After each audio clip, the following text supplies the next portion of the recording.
અને જે પૈણા એ જ પૂંજાણા. આ જો મહાદેવને શું કામ યાદ કરી? બાજુમાં ભવાની બેઠી. ભગવાન રામને શું કામ યાદ કરી?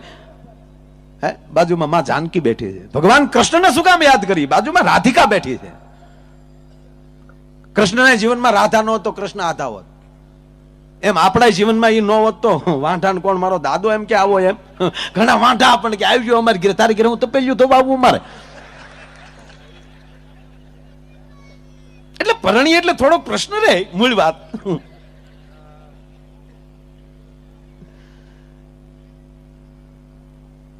એક આ ઝીણી વાત કહો, તમે કહેતા કહો. બહેનોની બહુ હાજરી છે એટલે આપણે પાછું એ ધ્યાન રાખવું જોવે. નહીં તેને એમ થાય કે મારો રોયો અમારી કઈ વાત લાવતો નથી. યોગેશભાઈ, બહેનો ભેગા થાય ને એમાં બધા ને આવી ગયા. ઓલ કોઈ પણ હોય પણ બેન હોવા જોવે. ઈ બહેનો ભેગા થઈ જાય ને જો આમ હાથ થઈ ગયો પછી જે વાતો ઉપડે ઈ કાન દીને સાંભળવા જેવી હોય. આ કહેવાય નહીં પણ કહું તમને એક વાત તો ઈ કરે જ તે. ઈ કહે છે તમારા ભાઈમાં કઈ જાજી બુદ્ધિ નહીં. હા લે તઈ લે. અને હારી વાત એ હાશી, પુરુષમાં હું તમારી ભેગો છું પણ આપણને બુદ્ધિ નથી. ફાઈનલ. કારણ કે આપણે બુદ્ધિના માણસો જ નથી મારા વાલા, આપણે પ્રેમના માણસો છીએ યાર. બુદ્ધિ હોય તો આ ધંધા કરાય યાર. નહીં, આ બુદ્ધિનો વિષય નથી. માણસ પુરુષ માત્ર પ્રેમમાં દીવાનો નક્કી કરે તમારા ઘરમાં કયો હાબુ વાપરવો હોય.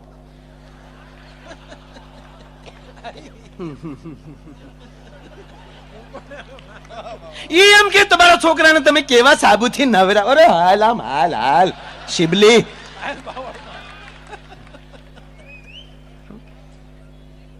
આ દેશની માફ કરે, હું એની ટીકા નથી કરતો, પણ એ હિરોઈન નક્કી કરે તમારા મોઢા ઉપર તમારે હું સોંપડવું. તમારા ઘરની અંદર તમે રામાયણ, ગીતા અને ભાગવત રાખી ગયો સાહેબ, તમારા મોઢામાં ખીલનો ખોટો થાય સાહેબ. કારણ કે એમાં એક સોપા, એક શ્લોક.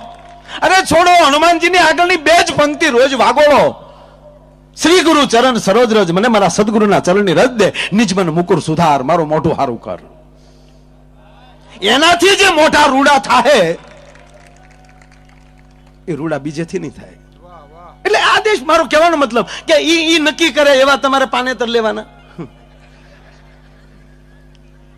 ફેર એન્ડ લવલી થી ધોળું થવાતું કોઈ જો ટીકા નથી કરતો ભાઈ, માફ કરે. એનાથી કોઈ પણ મોઢેથી ચોપડવાથી ધોળું થવાતું જ નથી. અને તમને એવું લાગતું હોય તો 1 મહિનો ભેંસ ને સોપડો ને એમાં જો ફેરફાર થાય તમે તાર લગાડજો. અમારા બાપુજી જુ થાય નહીં. આ દેશનો સંત નક્કી કરે, આ દેશનું શાસ્ત્ર નક્કી કરે, અને આ દેશની કુળદેવી નક્કી કરે તારે ક્યાં કેડે હાલવાની જરૂર છે ભલામણ. એટલા શક્તિ માટે. એટલે બાકી લગ્ન થાય એટલે થોડોક પ્રશ્ન રહે, એ તો રહેશે જ. એક જણો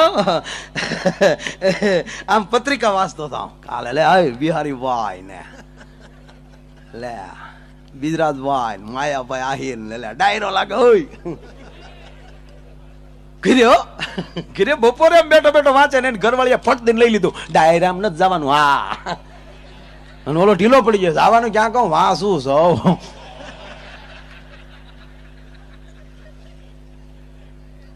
પણ આને ગમે એમ કરી પ્રોગ્રામમાં આવું જ છું. બેન ને આવું છું પણ તબિયત ખરાબ એટલે આવ્યા વગર એને અવાય એમ નહોતું. એટલે પછી કાંઈક જે કાંઈ રીતે સમાધાન થયું ને નક્કી કર્યું. જો 11:30 ની માથે 5 મિનિટ ગઈ એટલે વેણું મારું અને ટકો તમારો. દાદા એને કીધું ગાંડી આમ થાય 10 વાગ્યા તો પ્રોગ્રામ પૂરો થઈ જાય. એને ખબર છે 10 વાગ્યા મેળ કરી રહ્યા આપડા. સૌરાષ્ટ્રનો પ્રોગ્રામ, એની વાત નથી કરતો. આ ઘડીક રાઉન્ડ ખોટું આખ્યા થવું બધા આપણે આઈના જ સહી બધા. અને આપણે ત્યાં ફૂલ નાઈટ હાલે એટલે એટલે ગામ એટલે ફેરવું છું. બાકી તો આપણે ન્યાના જ છે બધા, આઈના ન્યાના છે, બધું એક જ છે. અને પ્રોગ્રામ એવો જામ્યો 1:30 વાગ્યો. 1:30 વાગે બિહારીભાઈ નો રાઉન્ડ પૂરો થયો ને માયો આયર બાકી. ઓલાને હુડી વિશે હોપારી ચૂક, અરે રે રે રે રે 1:30 વાગ્યો અને ઓલે પડે 11:30. એ 11:30 આમ વીજળી કોડે હળાળા મારે હો. એની ઘરવાળી જ દેખાય, જમકૂદ દેખાય. એક આભમાં ઝીણી જબુ કે જમકુરે. અને પછી તો અરવિંદભાઈ માણા ભાગ્યો, પણ શિવનો ઉપાસક હો પાછો, ભગવાન ભોળિયાનાથનો ભગત. અને ઉભે રસ્તે ચડ્યો, હે મહાદેવ આવો બચાવો, ઉમાપતિ આવો બચાવો, નમામિ સમિશાન નિર્વાણ રૂપમ. જે કઈ આવડતું હતું યાતે રુદ્ર શિવાન તનુર કોરાન, ઓમ ત્રંબકમ જમ સુગંધિ, ઓમ નમઃ શિવાય, ઓમ નમઃ શિવાય, નમઃ શિવાય. તાવ છે, નમઃ શિવાય. મળ્યો ભાઈ ભગવાન શિવને. ભગવાન પ્રોગ્રામમાં જતા. અરે મારો બાપ કોઈના કોઈ રૂપે હાજર ન હોય તો તમને એમ લાગે એટલી બુદ્ધિ એકારે બેહે. બેઠો હોય, ક્યાંક બેઠો હોય. એટલે ભગવાન શિવ સીધા પ્રગટ થયા, કારણ કે પોતે હાવ ભોળો ના જ ને. તરત કીધું માઇક બેટા માઇક માઇક માઇક, મારો દીકરો આમ જો, મારે પાછું ડાયરામ જવું છે, બિહારી ભાઈને સાંભળ્યા ને મારો આયર બાકી છે. એ કે ભગવાન મારે છે એની બાકી છે, પણ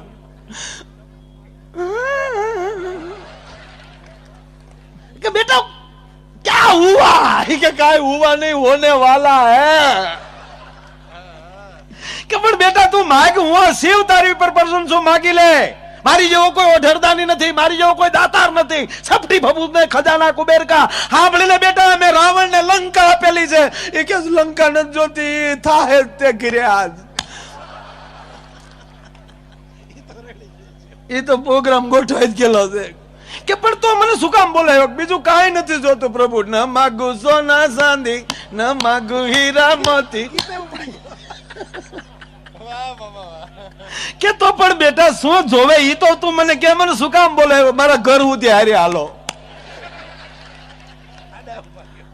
પ્રશ્ન ક્યાં અટકે છે? પ્રશ્ન એટલો, ડોરવેલ દબાવવું, દરવાજો ખોલે એટલે આડા ઉભા રહ્યો, પેલો કાચી લ્યો. કારણ કે તમારે મોટી જટા એટલે તળિયું નહીં આવે ને, અમારે હાવ ટાલ્યું પડીને તડાકા બોલ છે. પણ મહાદેવ કે બેટા પ્રશ્ન હું છે? પ્રશ્ન એટલો, હું 11:30 નું કીટ પ્રોગ્રામ માં આવ્યો છો. 11:30 નું કઈ ને આવ્યો છો? કેટલા વાગ્યા? 1:30. ભોળાનાથ એની મર થઈ ગયા, હું એક નું જ કીને આવ્યો હતો. પરિણા એટલે પ્રશ્ન થવાનો છે. અને શાસ્ત્ર સાક્ષી છે, અનેક મુદ્દા સતીએ પણ ઉભા કર્યા છે. એટલે એ સમજણ વગરનું જીવવું, ભલે જીવો વર્ષ 1000, સમજી જીવો ઘડી એક, તો સમજો બેડો પાર. એમ આજ સમજણો ડાયરો છે.